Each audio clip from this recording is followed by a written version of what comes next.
Remember the gruesome set-piece scenes from David Fincher's thriller Se7en?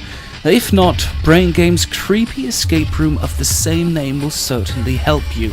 It's a trip into the dark sides of the human condition through all the 7 deadly sins recreated in a series of suspenseful and inventive puzzles. It's a spooky gaming experience in spite of the sparse decorations and lack of proper story. That's why the setup to the Se7en escape room is perhaps its most, if not its only, disappointing aspect. Why? Because there is no setup. You're just put inside this dark and menacing room where you have to fight the 7 deadly sins in order to win. In that respect, Se7en first and foremost comes to feel like a game, a proper game, a trip through a playful haunted house. That this escape room still manages to absorb you is all due to the wonderful flow in the puzzles as well as their inventiveness. The lights are low and the shadowy areas imminent in the Se7en escape room. Moody, thriller-like film music also helps set the tone. The various sins have been scrawled on the walls with what appears to be blood, and when you take your first step into the darkness, you'll notice that 2 of the more memorable death scenes from the David Fincher film have been recreated as well.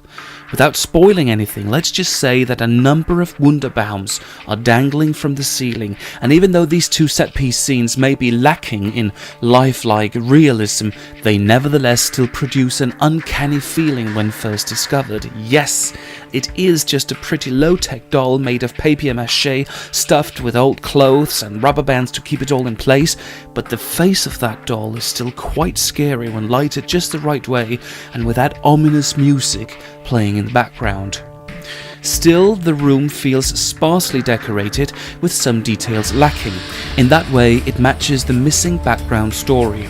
It quickly becomes just a room designed for the puzzles inside it. Instead of blending the puzzles into an immersive room, the puzzles become the room's decoration.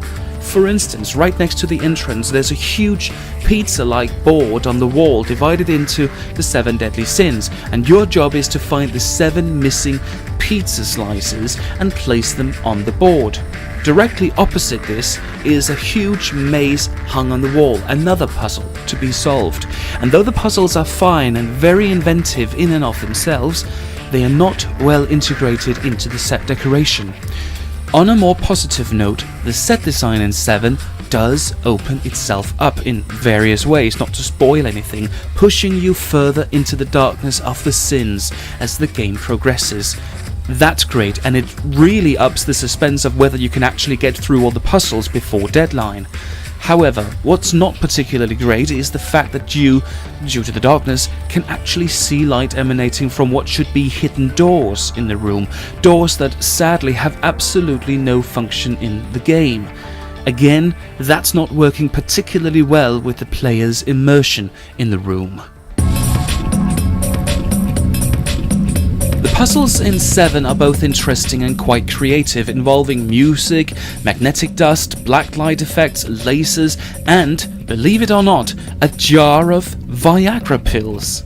There are also several padlocks and codes that you have to decipher from numbers you find scattered around the room, but finding the next combination rarely feels annoying, but mostly adventurous and exciting. It just goes to show that even though the puzzles are as random as they are creative and funny to solve, the fine linear flow in the game works very well indeed.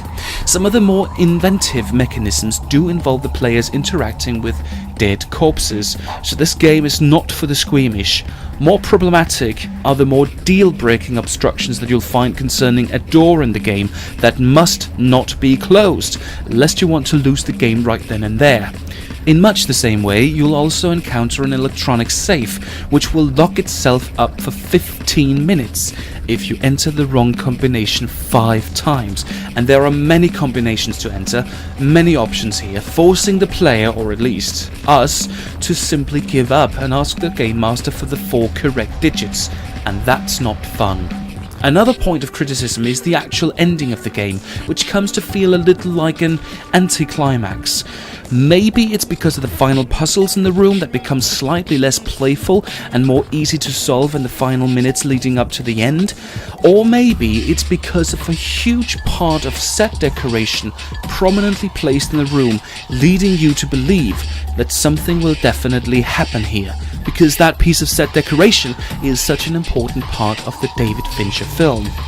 But alas, there is no shock in the end, there is no big reveal, there is nothing. You just unlock the door and finish the game, and that's it. Our game master was always kind and smiling and took her time to talk about the room, the concept and the company as well. We even got our photo taken after visiting the Se7en room. She very generously also offered us 5 minutes extra playtime because she wanted us to win the game. In the end, however, we didn't really need it, but it was a very nice gesture nonetheless. Furthermore, the one time during the entire game where we were truly stuck because we couldn't afford to enter the wrong code into the safe, she was alert and she handed us the correct combination. No problems there. However, when it came to the introduction of the room itself, it was quite clear that there was no story, nor any background story, nor any proper setup. There was nothing to get us into the mood, nothing to help us immerse in the game before it actually started. We were just asked if we had ever seen David Fincher's Se7en, and since we had, that's where the introduction stopped. That's probably not our game master's fault, we realize that. It's probably more to do with the game designers behind the room, but it does make the Se7en escape room less of a sophisticated experience and less immersive. Overall, Se7en is a fun and suspenseful game room. It's even quite scary at certain times. Though the decorations are sparse and there's no real plot, the game still works. First and foremost, the puzzles take the center stage here. They are imaginative and there is a well-executed flow in the game.